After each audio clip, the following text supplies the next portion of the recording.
Bulletin का आगाज अहम खबर के साथ। चेयरमैन पीटीआई के तोशाखाना केस में सजा के खिलाफ अपील पर समाअत आज होगी। इस्लामाबाद हाईकोर्ट का 2 रुकनी बेंच तोशाखाना केस की समाअत करेगा। इसी बारे मजीद तफसीलात जानते हैं नुमाइंदा दुनिया न्यूज मोहम्मद इमरान से। जी इमरान, बताइएगा इस हवाले से।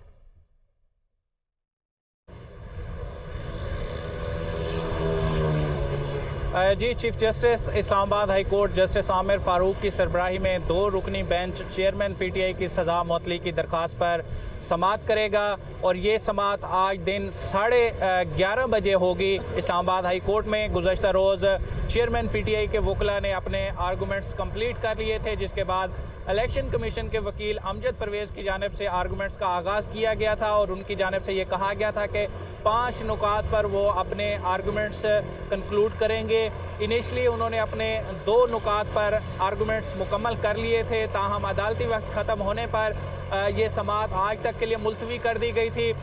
बुनियादी तौर पर जो 2 नुक्ते उन्होंने अदालत के सामने रखे थे, जिसमें वो चेयरमैन पीटीआई की सज़ा मुअत्तली की अपील की मुखालफत कर रहे थे, उसमें उन्होंने मौक़िफ़ अपनाया कि चूँकि चेयरमैन पीटीआई को अब सज़ा हो चुकी है और वो स्टेट की तहवील में है, तो स्टेट को भी इस सज़ा मुअत्तली की दरख्वास्त में फरीक बनाया जाना चाहिए था और अदालत को कम अज़ कम स्टेट को नोटिस जारी करके स्टेट का मौक़िफ़ भी सुनना चाहिए था, लेकिन ऐसा नहीं किया गया।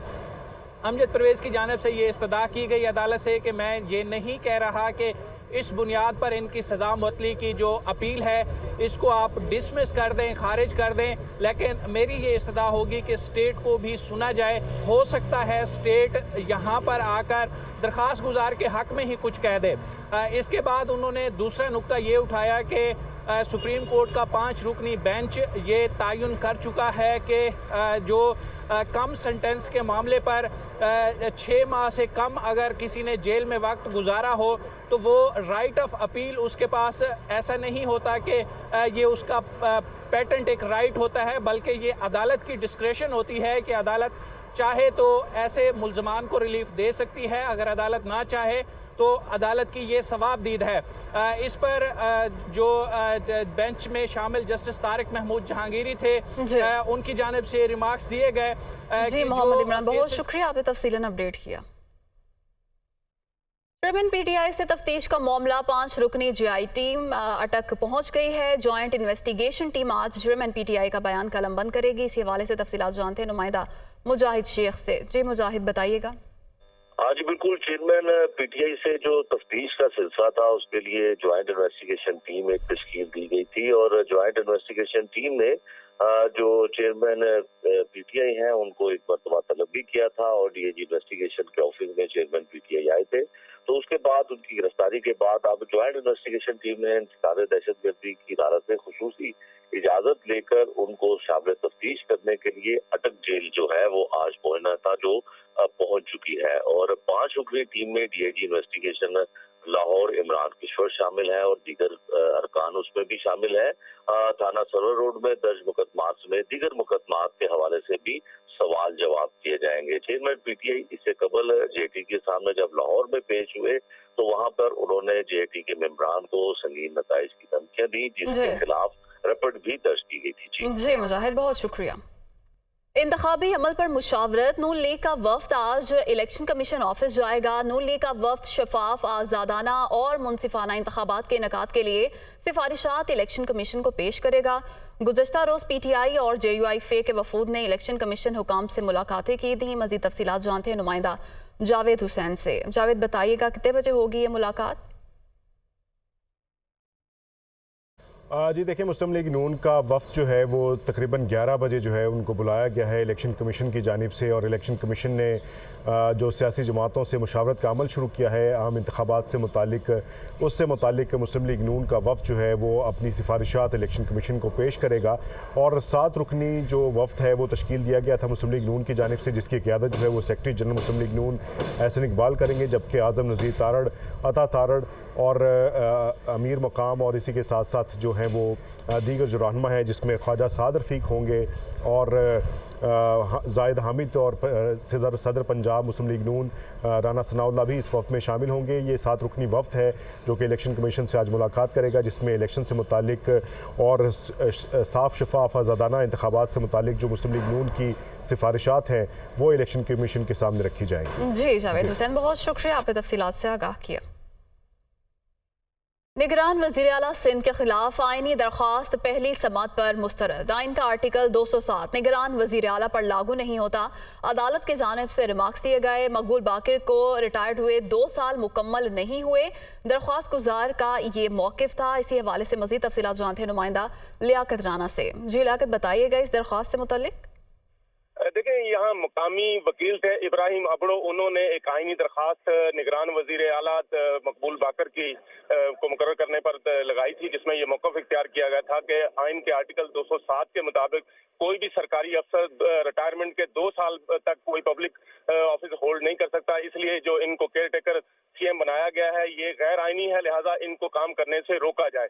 आज जब chief justice Sindh high court की अदालत में समाअत शुरू हुई तो फाजिल चीफ जस्टिस ने दरख्वास्त गुजार से कहा कि आप आइन का आर्टिकल 207 की बात कर रहे हैं, जरा आइन का आर्टिकल 207 हमें पढ़कर सुनाएं।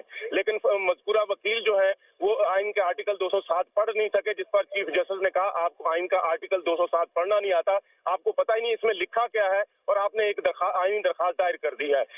आइन का chief justice Sindh high court के रिमार्क्स थे कि आइन का आर्टिकल 207 केयर टेकर सीएम पर लागू नहीं होता, लिहाजा आपकी दरखास्त मुस्तरद की जाती है। दरखास्त के फैसले के फौरन बाद इब्राहिम अबड़ो का कहना था कि मैं सिंध हाई कोर्ट के इस फैसले को सुप्रीम कोर्ट में चैलेंज करूंगा, क्योंकि वो जी लाना बहुत शुक्रिया।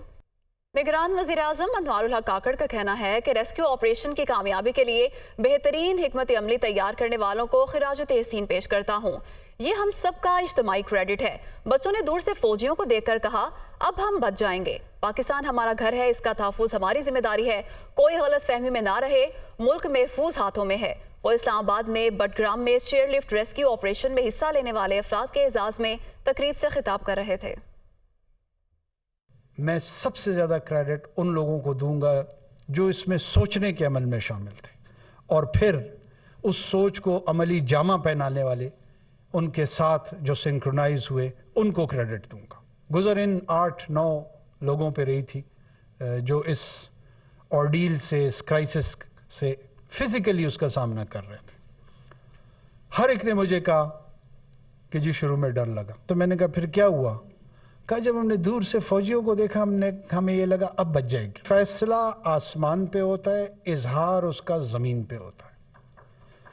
तो अल्लाह ने हम सब की इज्तिमाइयत के सेंस को देख के फैसला इनको बचाने का कर लिया था।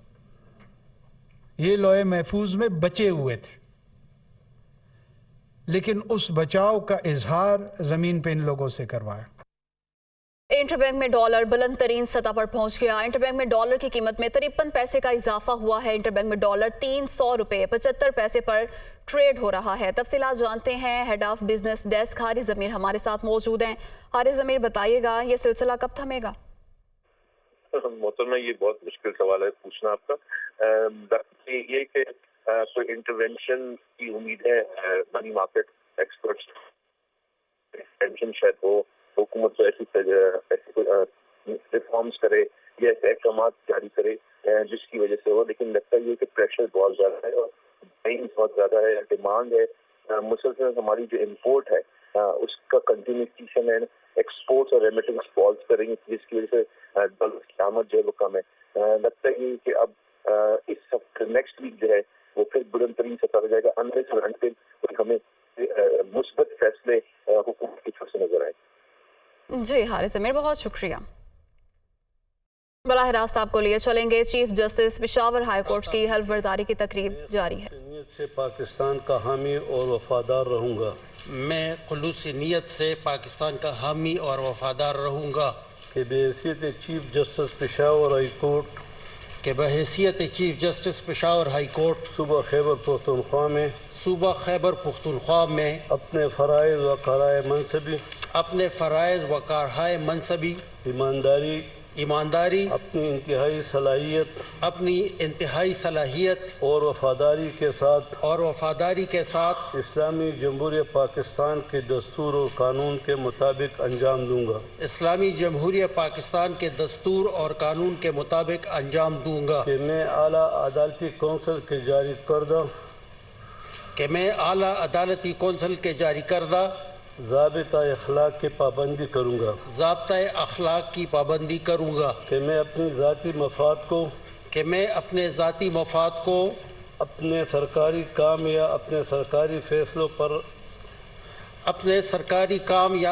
अपने सरकारी फैसलों पर असरअंदाज नहीं होने दूंगा कि मैं इस्लामी जमहूरियत पाकिस्तान के दस्तूर को बरकरार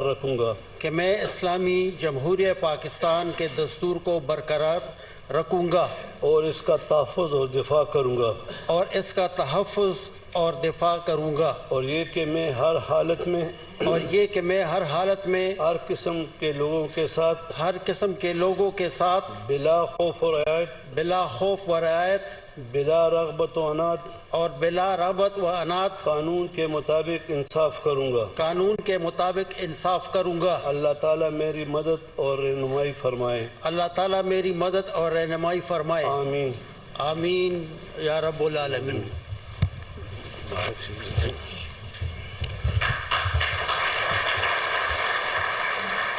जस्टिस पेशावर हाईकोर्ट मोहम्मद इब्राहिम खान ने अपने ओहदे का हल्फ उठा लिया है और गवर्नर केपी हाजी गुलाम अली ने उनसे हल्फ लिया है। एनटीडीसी की नाकिस कारकर्दगी 430 अरब 50 करोड़ रुपए का नुकसान, ठेकों में 145 अरब रुपए से जायद की बेज़ाब्तियां हुई। इसी बारे में मज़ीद तफसीलात जानते हैं नुमाइंदा ज़ीशान यूसुफजई से। जी ज़ीशान, बताइएगा क्या मामला है ये? देखिए अस्मा, एनटीडीसी एक बड़ी कंपनी है जो कि बिजली डिस्कोस को देती है और उसका ये हाल है कि वो भी दीगर इदारों से पीछे नहीं रही और जो बेज़ाब्तगियाँ हुई तकरीबन 430 अरब और 50 करोड़ रुपए से ज़ायद की बेज़ाब्तगियाँ हुई। ऑडिटर जनरल ने इंकशाफात किए हैं और ये मुख्तलिफ उमूर में जो है बेज़ाब्तगी और टैकों के मामलात में हुए। इसके अलावा HR और एम्प्लॉइज़ के जो मामलात है उसमें इरेगुलरिटीज़ सामने आई है। इसके साथ साथ अगर बात की जाए जो रेगुलेटरी के कवानीन की खिलाफ वर्जी है उसकी वजह से भी अरबों रुपए का नुकसान हुआ है। साथ में जो एनटीडीसी के अपने रूल्स एंड रेगुलेशन है तो जो हुकाम एनटीडीसी के उसको पामाल करने की सूरत में जो है अरबों रुपए के नुकसान हुए। इसके अलावा जो दीगर मामलात थे उसमें भी अरबों रुपए के नुकसान हुए। चोरी और फ्रॉड की वजह से 34 लाख रुपए का नुकसान हुआ। HR और मुलाजमीन के मामलात में 21 लाख रुपए का नुकसान हुआ। जो दीगर मामलात है उसमें 234 अरब 51 करोड़ रुपए का जो है ये मिसलेनियस अमाउंट में सामने आया है कि ये नुकसान हुआ। इसके साथ साथ टैकों में 145 अरब और जो रेगुलेटरी कवानीन की खिलाफ वर्जी है उसमें 23 अरब से ज़्यादा का नुकसान हुआ। और जो एनटीडीसी के अपने रूल्स एंड रेगुलेशन है उसकी खिलाफ वर्जी करने पर 24 अरब रुपए से ज़ायद का नुकसान हुआ है। इसके साथ साथ जो सेनेट की कायमा कमेटी बराए पावर है उसमें भी गुज़िश्ता 3-4 महीनों से एनटीडीसी का मामला ज़ेर बहस है, जो कि दासू और इस्लामाबाद से ट्रांसमिशन लैंड है उसके जो ठेके हैं उसमें भी बेज़ाब्तगियां सामने आई हैं। बहुत शुक्रिया।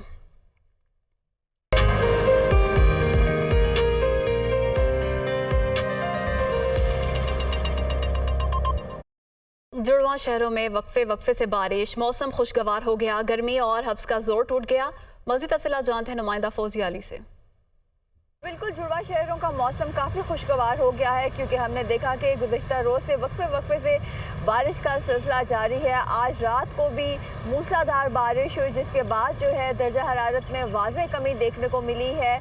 इस्लामाबाद में 18 मिलीमीटर जबकि रावलपिंडी में 17 मिलीमीटर बारिश जो है वो रिकॉर्ड की गई। शहरी इक़्तिदार के दर्जा हरारत की अगर बात करें तो दर्जा हरारत जो है वो 25 डिग्री सेंटीग्रेड तक है और मज़ीद बारिश से मज़ीद कम होने का भी इम्कान है। मुल्क के दीगर हिस्सों में इस्लामाबाद समेत खित्ता पटुआ, बालाई पंजाब, बालाई खैबर पख्तूनख्वा, कश्मीर और गिलगित बल्तिस्तान में बारिशों की पेशगोई की गई है। इस दौरान जो है वो मूसलाधार बारिश भी होगी, जैसा कि इस्लामाबाद और रावलपिंडी में भी मूसलाधार बारिश हुई जिसके बायस जो है हर सू जल थल एक हो गया।